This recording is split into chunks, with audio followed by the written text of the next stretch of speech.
For this basic tutorial video, we're going to go through some basic colour correction and colour correcting footage that you're going to want to use in your films. So again, going back to the timeline, you've got your clips on here, your audio. Now to do the colour grading, there's a couple of ways you can do this. If you want to do the colour grading by adding a Lumetri colour effect to this, go to Effects, and here you want to go to Video Effects.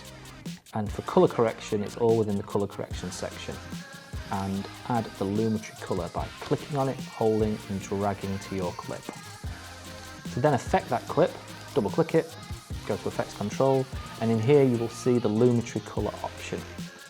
And underneath there is all the things you can change. So if you want to change the blacks, you can drag them down, you can drag them up. If you want to make the blacks brighter, you can change the whites, you can change the exposure of the clip, contrast, anything you want. If you need to reset at any point for this section, click Reset. You can also change the saturation, so if you need to increase it or decrease your saturation depending on the look of your film. If you're used to Photoshop and you like to use curves, you can add in curves to your piece and change your colour that way. If you want to do sort of some more different looks, you can create a faded film look if you want to do that. Sharpen your image. And again, you can change the vibrance and the saturation here. And you can also change the tint of the shadows. So if you want to make your shadow tints blue or red, you can change them here. Again, this will depend on the look of the film that you want to make. Or you can change your highlights if you want to make them yellow or green.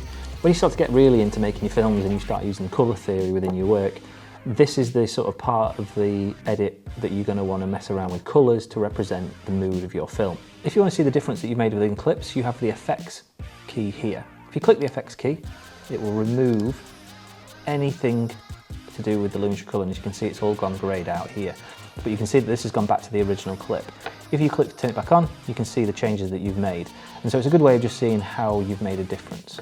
There's another way in Premiere Pro of affecting your colour using the tabs at the top. At the top, you have the colour option here.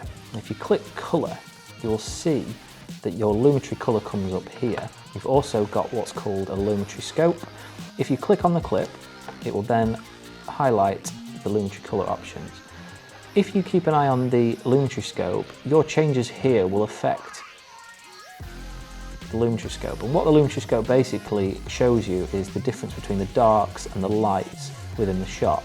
So anything that's dark will be nearer the bottom, anything that's light like the sky up here will be represented up here. If you want to muck around with the contrast and have a wider contrast, you can move the darks down, you might want to move the highlights up a little bit,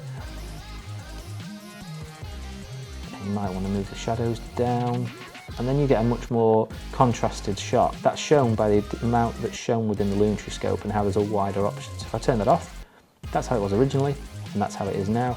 You can use this to really boost your editing. What that will do, if you double click on this and then go to your effects control, you can see that it's automatically added a Lumetri Scope into there like we did before.